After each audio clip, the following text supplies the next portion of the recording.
अस्सलाम वालेकुम, मैं मुज़म्मिल अवान एक बार फिर आपकी खिदमत में हाजिर हूँ। आप देख रहे हैं मेरा यूट्यूब चैनल हाट टॉक। चैनल को सब्सक्राइब करना मत भूलिए, बेल आइकन पे प्रेस कीजिए और चैनल को सब्सक्राइब कीजिए। वफाकी काबीना के अंदर एक बार फिर रद्दोबदल की खबरें गर्दिश करना शुरू हो चुकी हैं। वज़ीर आज़म इमरान खान साहब ने ये असूली फैसला कर लिया है कि वो वफाकी काबीना के अंदर मेजर रिशफलिंग्स करने जा रहे हैं, वो भी सैनेट के इंतखाबात के बाद। जो सैनेट के इंतखाबात थे वो इंतहाई जो है वो अहमियत के और दिलचस्प अहमियत के हामिल तस्वुर किए गए। वो इस लिहाज से कि जब हुक्मरान जमात को वो मेजॉरिटी नहीं मिल सकी, वो तमाम नशस्तें नहीं मिल सकी, अपोजिशन इत्तेहाद को इनसे ज़्यादा नशस्तें मिली। और फिर एक ऐसे वक्त में जब चेयरमैन सैनेट और डिप्टी चेयरमैन सैनेट का इंतखाब होता है तो हुक्मरान जमात को और उनके इत्तेहाद को कामयाबी मिलती है और अपोजिशन इत्तेहाद को शिकस्त होती है। तो ये एक बहुत बड़ा मेजर सेटबैक था अपोजिशन के लिए और ये हुक्मरान जमात की एक बहुत बड़ी सक्सेस थी, जिसको एक बहुत बड़ी सक्सेस कंसीडर किया जा सकता है।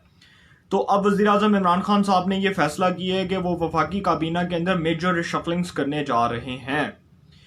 अब ये जो वफाकी काबीना है इसके अंदर जो मेजर रिशफलिंग्स होने जा रही हैं, अगर हम इसके बैकग्राउंड को चेक करें, अगर हम इसके जो है वो जब से इमरान खान साहब की गवर्नमेंट इक़्तिदार में आई है तो तब से लेके अब तक अगर हम इसका पूरा जायजा लें तो ये कोई तकरीबन 3 से 4 बार जो है ये वफाकी काबीना में रद्दोबदल हो चुका है।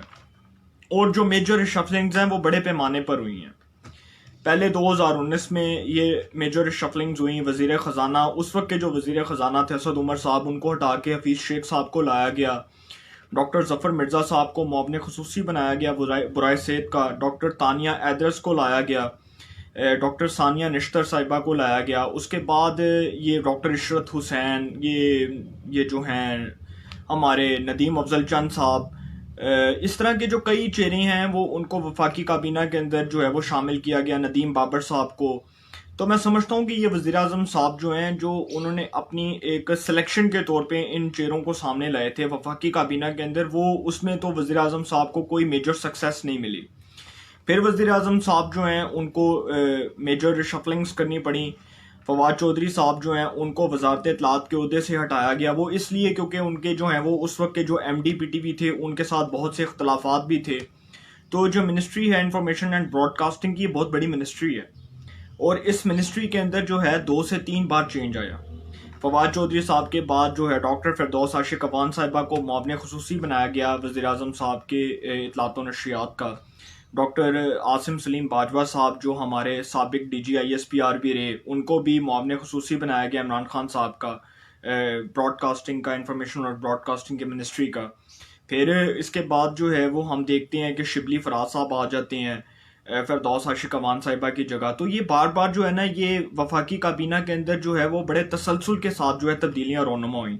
शहरियार अफरीदी साहब को वफाकी वज़ीर सैफरान के ओहदे से हटा के उसके बाद उनको जो है कश्मीर कमेटी का चेयरमैन बना दिया जाता है। मुआविन ख़ुसूसी जो है डॉक्टर जफ़र मिर्ज़ा साहब उनकी छुट्टी करवा के एक शौकत खानम के जो हैं एक बहुत बड़े मेरे लिए काबिल एहतराम है डॉक्टर फैसल सुल्तान साहब, उनको वफाकी जो है वो वज़ीर सेहत बना दिया जाता है, स्पेशल असिस्टेंट बना दिया जाता है वज़ीर आज़म साहब का हेल्थ का। तो ये जो वफाकी काबीना है इसके अंदर बार बार जो है वो मेजर रिशफलिंग्स होती रही हैं।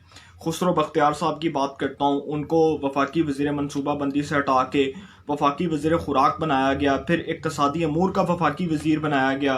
फिर फ़खर इमाम साहब को वफाकी वज़ीर खुराक बनाया गया। साहिबजादा महबूब सुल्तान साहब जो हैं वो इस वक्त वज़ीर हैं नेशनल फूड सिक्योरिटी के। अब वज़ीर आज़म साहब को उन वज़रा के ऊपर बहुत ज़्यादा गुस्सा है जो अभी तक जो है वो अपनी परफॉर्मेंस के अंदर कोई खातिर खा कामयाबी नहीं दिखा सके वज़ीर आज़म साहब को। और अगर मैं बात करूं तो वफाकी वज़रा की जो कारकर्दगी है उसके हवाले से एक स्पेशल सेल भी बनाया गया है, जिसके अंदर वफाकी वज़रा की जो कारकर्दगी है उसकी रोज़ की बुनियाद पे जो है वो मॉनिटरिंग भी हो रही है। उसको रोज़ की बुनियाद पर उसका जायज़ा भी लिया जा रहा है। तो ग़ुलाम सरवर साहब जो पहले वफाकी वज़ीर पेट्रोलियम थे, फिर उनको एविएशन का वज़ीर बनाया गया। ब्रिगेडियर रिटायर्ड एजाज़ अहमद शाह साहब जो पहले वफाकी वज़ीर दाखिला थे, फिर उनको एंटी नारकोटिक्स का वज़ीर बनाया गया। शेख रशीद साहब जो पहले वफाकी वज़ीर रेलवे थे, फिर उनको वफाकी वज़ीर दाखिला बनाया गया। आज़म स्वाति साहब को पहले वफाकी वज़ीर बनाया गया पार्लिमानी अमूर का, फिर उनको हटा के वफाकी वज़ीर रेलवे बना दिया गया। तो ये जो मेजर रिशफलिंग्स हैं ये वफाकी काबीना में एक बहुत बड़े पैमाने पे, और वो भी 3 से 4 बार। देखें जब पाकिस्तान पीपल्स पार्टी की गवर्नमेंट थी ना, तो उस वक्त भी इस तरह की मेजर रिशफलिंग्स हुआ करती थी, और पाकिस्तान पीपल्स पार्टी की भी गवर्नमेंट में 2 से 3 बार जो है वो वफाकी काबीना के अंदर रद्दोबदल हुआ। और नवाज शरीफ साहब की जो गवर्नमेंट थी उसके अंदर एक बार जो है वफाकी काबीना के अंदर एक मेजर रिशफलिंग गई, जब नवाज शरीफ साहब को honourable supreme court of Pakistan के डिसीजन के मुताबिक पनामा लीक्स के केस के अंदर ताहयात फॉर एवर डिस्क्वालीफाई करार दिया गया। उसके बाद जब शाहिद खाकान अब्बासी साहब वज़ीर आज़म बने, वज़ीर आज़म पाकिस्तान बने, तो उसके बाद जो है शाहिद खाकान अब्बासी साहब ने अपनी जो कैबिनेट है उसके अंदर कुछ मेजर जो उनके MNAs हजरात थे उनको वफाकी काबीना के अंदर शामिल किया। अब इसी तरह जो सेनेट के इलेक्शंस हैं उसके अंदर अब ये चेयरमैन सेनेट और डिप्टी चेयरमैन सेनेट के इंतखाब में कामयाबी के बाद जो हुकूमत और उनके इत्तेहादी जो हैं उनको जो कामयाबी मिली है चेयरमैन और डिप्टी चेयरमैन सेनेट के इलेक्शन के अंदर, उसके बाद अब इमरान खान साहब ने फैसला किया है कि दो जो लोग हैं, दो सेनेटर्स हैं, उनको हर सूरत वफाकी काबीना के अंदर शामिल किया जाएगा।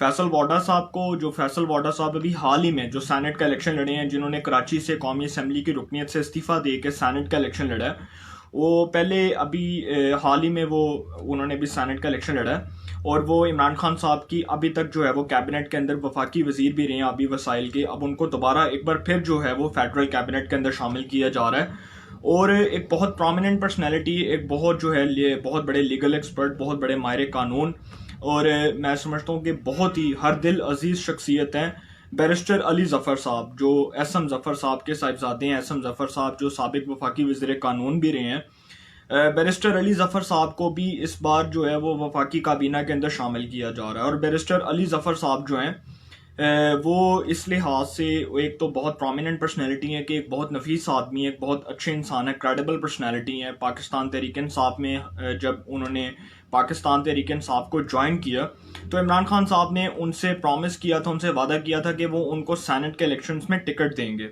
और उसके बाद वो पंजाब से सेनेट का इलेक्शन लड़े, वो कामयाब हुए।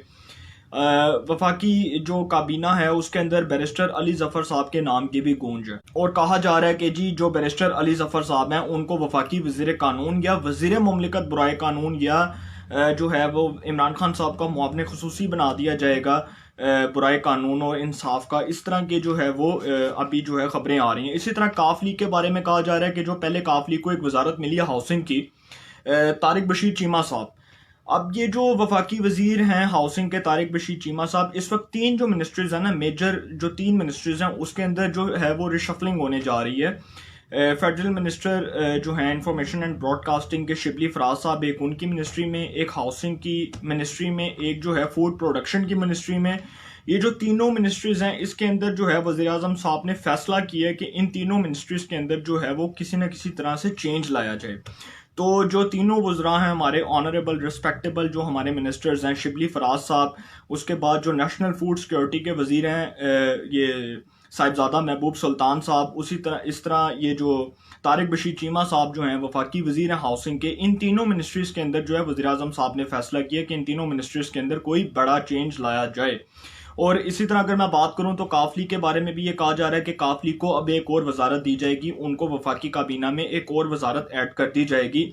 लेकिन इस हवाले से भी काफ लीग के तहफ़्फ़ुज़ात भी हैं, क्योंकि वज़ीर आज़म साहब जितनी नफ़रत हमजा शहबाज से करते हैं इतनी नफ़रत वो मोना सलाई से भी करते हैं, क्योंकि मोना सलाई और हमजा शहबाज एक बड़े देरीना दोस्त हैं, और इसलिए वज़ीर आज़म साहब को उनके ऊपर ट्रस्ट नहीं है। वो अलग बात है कि परवेज़ इलाही साहब के साथ अब उनके जो ताल्लुकात हैं वो किसी जो है वो मोड़ पर आना शुरू हो चुके हैं, मगर ये जो हमारे एक काबिल एहतराम है मोना सलाई साहब, ये इन्होंने पहले भी इनकार किया वफाकी काबीना में शामिल होने से। हाँ, एक काम हो सकता है कि जो चौधरी सालिक हुसैन साहब हैं, जो चौधरी शुजात हुसैन साहब के साहिबजादे हैं, उनके हवाले से कहा जा रहा है कि उनको वफाकी काबीना में शामिल कर लिया जाएगा या काफ लीग जो है इस पर राजी हो जाएगी। फिल वक्त जो है मोना सलाई साहब के चांसेस नज़र नहीं आ रहे।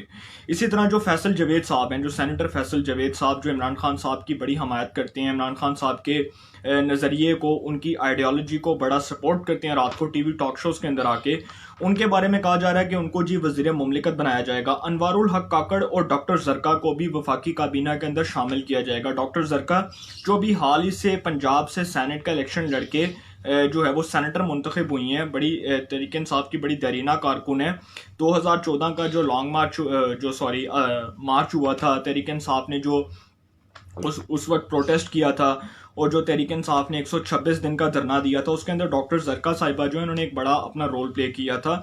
इसी तरह अनवारुल हक काकड़ साहब, जिनका बलोचिस्तान से ताल्लुक है, सेनेटर अनवारुल हक काकड़, जो बलोचिस्तान अवामी पार्टी के इस वक्त अहम रहनुमा हैं और तहरीक इंसाफ के इत्तेहादी हैं। तहरीक इंसाफ के साथ वो बलोचिस्तान में भी कॉलिशन में इत्तेहाद में हैं। जाम कमाल साहब जो हैं इस वक्त वज़ीर आला बलोचिस्तान है, उनकी जमात से ताल्लुक़ रखते हैं। उनको भी, इन दोनों पर्सनैलिटीज़ को भी वफाकी काबीना के अंदर शामिल किया जाएगा। तो वफाकी काबीना के अंदर जो मेजर रिशफलिंग्स हैं वो आने वाले दिनों में होने जा रही हैं, और इस हवाले से जो है ख़बरें गर्दिश कर रही हैं वफाकी दारुल हुकूमत इस्लामाबाद के अंदर कि अब जो सियासी माहौल है वो किस हद तक चेंज हो सकता है, या उसके अंदर किस हद तक तब्दीलियाँ रोनुमा हो सकती हैं। तो ये जो है वफाकी काबीना के अंदर जो तब्दीलियाँ होने जा रही हैं, इंशाल्लाह इसके ऊपर फिर व्लॉग करूँगा, और फिर जो है वो जितने भी मेरे पास फैक्ट्स आएंगे, जितने भी हकायक आएंगे, वो आपसे, अपने तमाम दोस्तों से, अपने जितनी भी मेरी जो ऑडियंस है उससे शेयर करूँगा। फिल वक्त इजाज़त दीजिए। अल्लाह ताला आप सबको खुश रखे। मुल्क पाकिस्तान पे अपना ख़ास करम।